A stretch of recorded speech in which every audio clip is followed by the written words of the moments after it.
Glad you're with us. Larry Smith, Brad Sturdy, Mike Hagley. We've got Josh Ewing doing audio for us. Tony Cordero's our producer. We've got a lot to talk about, man. A lot of coaches stuff going on. We've got Danny Sheridan coming on later, the veteran college football analyst, going to talk about a couple of things. Actually, he's going to look at some key games here the rest of the way in the month of November. And a bit later, for those of you staying with us in hour number 2, he's going to talk about some of the coaching storylines we'll be following here in these next few weeks. Also, Dave Ennett of Northwestern talking about the Wildcats. Fellas, they're 4-4. Remember this? They were going to implode, and Fitzgerald's gone, and oh my goodness, and the car wash and all that stuff, and all of a sudden they're like almost bowl eligible. We'll talk about them as well, and we'll get to later on in hour number 2 also some Heisman talk. But we got to start with the big news that happened on Wednesday out of Bloomington, Indiana. Bob Knight, the Hall of Fame coach, 3-time NCAA champion, passing away at the age of 83. You know, I thought Bob Knight was one of the best basketball coaches during that time period, and just his game, the way he coached guys to play defense. He was also a fantastic offensive coach. Their ability to run that motion offense and just grind people into submission was just it was legendary there in the 70s and 80s. I do think the advent of the 3-point shot and his willingness to shoot mid-range jumpers has kind of left him in the cold to start with there in the late 80s, and then it just he obviously kind of fell apart from a personal standpoint, lost a little bit, but no question one of the greatest basketball coaches of all time. A great basketball coach with a complicated legacy. The guy inspired fierce loyalty from the people closest to him and the players that he coached. And he also had a legacy of controversy that oftentimes sprung from a temper that burned more intensely than most people.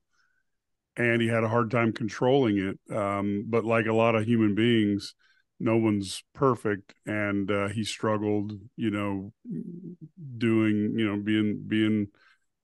human every day, and had his strengths and his weaknesses like all of us. Yeah. Did any of you guys ever get to meet him? Yes. Did you ever guys meet Bob? Yeah. What were your thoughts, Larry? Like, there were times when he was one of the nicest, like he was a wonderful guy to talk to. And there were other times when I just was like, whoa, this guy's kind of lost it. Yeah. My first experience with him was back in March of 1991. Indiana goes into Champaign. They get the win. Illinois is on probation. They're not going anywhere. Indiana, I believe, won the Big Ten that year. I think they would wind up being a 2 seed out west, would have going to the Final Four that year. Mm-hmm. He spent his entire post-game news conference there at Assembly Hall. He was still mad that 2 years earlier, Indiana won the Big Ten but got the 2 seed out west. Illinois finished second, the Kendall Gill injury, and they lost some games. And the committee gave them the 1 seed in the Midwest. 2 years later, he's still mad about it. And he spent 20 minutes railing about why Indiana basketball was better than Illinois basketball, even taking the back of the box score and drawing a map with his Sharpie of where IU is in Bloomington near Indianapolis, the center of the state, and how Chicago's a great city, but Champaign's down here. I mean, it was the biggest waste of time. And I was so excited to get a chance to finally interview Bob Knight. And I was like, really, this is who we are? What are we, 10 years old? I mean, I thought this back in 1991. Fantastic coach, unbelievable coach. I got a chance to see inside his mind a little bit. Several years ago, I spent some time with the late John Havlicek at Rick Pitino's tournament in Rick's last year as a Celtics coach. And I was, as you know, with CNNSI. Tony Cordero, our producer, also was at CNN Sports at the time. We were right in the middle of all the Neil Reed saga.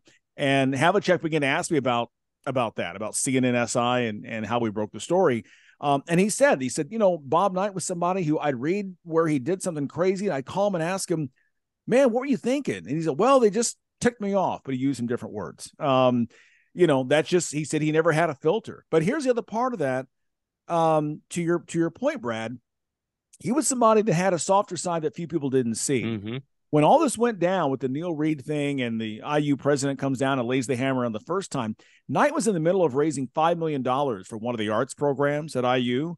And he said, forget this. And he just took his trash can and threw all his stuff in the trash, and he just walked away. I mean, He was somebody that used his position to help other people, other organizations, departments. The other stuff he did really, that took center stage because that's what we saw in the cameras. And as Mike said, it's a complicated legacy because of that. You know what I mean? There's a lot of good things that maybe people don't know, but also, and obviously a great basketball coach, but then there's the other things, the temper, the demons, whatever it is. It just was, I got to go to a coach's clinic when I was just starting out. Right. And, just listening to him teach was fantastic. I mean, it's great because the guy is so knowledgeable about basketball, and, I learned so much, and yet, but then again, you see the other side of it too. Yeah. Yeah. And it's too bad because who knows what his career could have been if he could have kept those things in control, but that also made him who he is. So Bob Knight, listen, no matter what, rest in peace, one of the all-time legends in the game, 83 years old, moved back to Bloomington back in 2019 to be closer to what was familiar with him. He was in, his health was failing at that point. And, and so now he has, gone on a private ceremony, we're understanding with this. So Bob Knight, again, at the age of 83. Let's go to some other news from this week. Michigan, the sign stealing thing just keeps going on, guys. I mean, this thing, it's not going away anytime soon. I think it's interesting that they basically said, it's going to come up down to the NCAA and what they do with this, because even the College Football Playoff Committee says that's an NCAA thing. It's not an us thing. But I do think in the minds of people, it taints what Michigan has accomplished the last couple of years, right? I mean, and I'm not saying that they wouldn't have done the same thing whether they did this or not. It just has a look that creates a little bit of, it makes you question, like, okay, why are they, and then you ask why, like, was this necessary? And then the other thing I ask is, are they just the ones who are bad at it? I mean, and everybody else is doing it too. They're just not good at it. So I don't know. I tend to be one who comes from the Jerry Tarkanian school. I assume that everybody's, 9 out of 10 teams are doing it, and the 10th team's in last place. There's degrees of how you do it and how overt you are. And Michigan has clearly crossed the line. And I don't know if Jim Harbaugh, that's his demon that he wrestles with, that he wants to cross the line and say, what are you going to do about it? I'm just not certain if that's what he's doing. And does he want to carve out Michigan football as the UNLV basketball, equivalent of the 2020s? We'll see. Maybe he wants to head off to the NFL again. It's going to be a very interesting next few, could be 6 years when you look at what Kansas basketball went through, all to say nothing happened. Well, and that's the thing too. You just don't know. But it seems like every other day, like a new wrinkle comes out, right? Like at first it was Connor Stallions is buying tickets, and then it was 30 games, and it was only 11 Big Ten stadiums. And now we're hearing that they went to some SEC championship games, and TCU was well aware and actually put up some dummy signs, which looks bad because that's the one loss you had in the last 22 games. And now we're even hearing even more. Some other coaches may have been paid to go do this, and Central Michigan's looking in. It's like every day there's a new thing. We heard on Monday, Harbaugh, he just kind of said, hey, let it play out. And the talk of Michigan pulling a contract extension offer, he says, is not accurate. Obviously there's stuff going on there. We do know the NCAA was on campus last week. And by the way, this is on top of the other scandal, and that's the FBI on campus to investigate the staffer who was fired back in January for some other stuff that's totally unrelated. So it's number 2 in the country, but boy, it's a mess. It's a real mess. Yeah, it is. I mean, and like you say, it's just, it taints it, and it just looks really, I don't know how much worse it can get. I mean, I don't, what's the next thing that's going to come out here? Like, I mean, what's it going to be like? I don't know what it is, because you keep adding these little layers, these little things. What's next? Like, oh, and by the way, they also sold the tapes to the opponents of teams they didn't want to play. I mean, or something like that. I don't know. I'm not saying that happened. I'm just saying, you know, who knows what's next. I think General Maximus said it best when he said, "Are you not entertained?" Because I have to be honest with you, I've been greatly entertained by this. And I was kind of a little bit lost there when Michigan didn't play because we didn't have a new drip every day. But then Monday came around and we had the Groucho Marx, you know, like costume on the sideline, you know, as he you know, looks around the Central Michigan coach. I mean, that was just classic. It almost was like it was planned. It was great stuff. News gods delivered. Exactly. By the way, college football playoff rankings coming out for the first time this week. It's not Michigan. It's not Georgia. It's Ohio State in the first spot. Ohio State, Georgia, Michigan, and Florida State. I know you guys feel that's pretty accurate.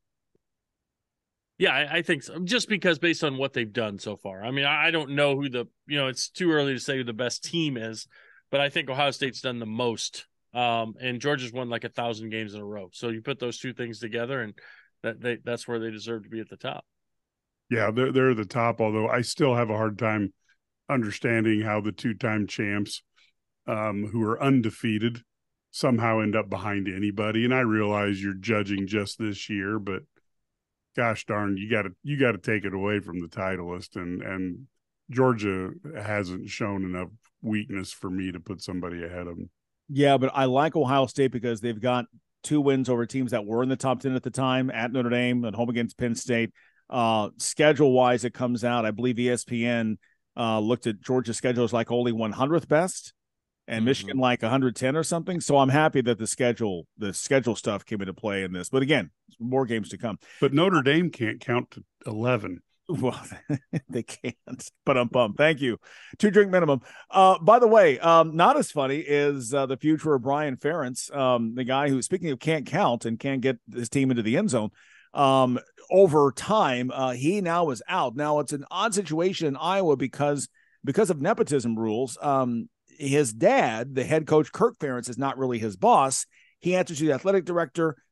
She's the interim, and she says you haven't done enough. There was a clause put in earlier this year that they have to score at least 25 points per game.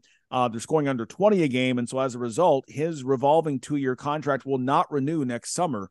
And so while, you know, you cry for the Ferentz family that the son is no longer the offensive coordinator after the season, the good news is you might get an offense in return that scores. You may actually score points. I think that'd be cool because the Iowa defense is fantastic. But if you don't ever score, man, it is hard to win. One wonders if this sets up a retirement for Kirk Ferentz at the end of the year, if he agreed with this. Now, of course, he couldn't say that because of those rules.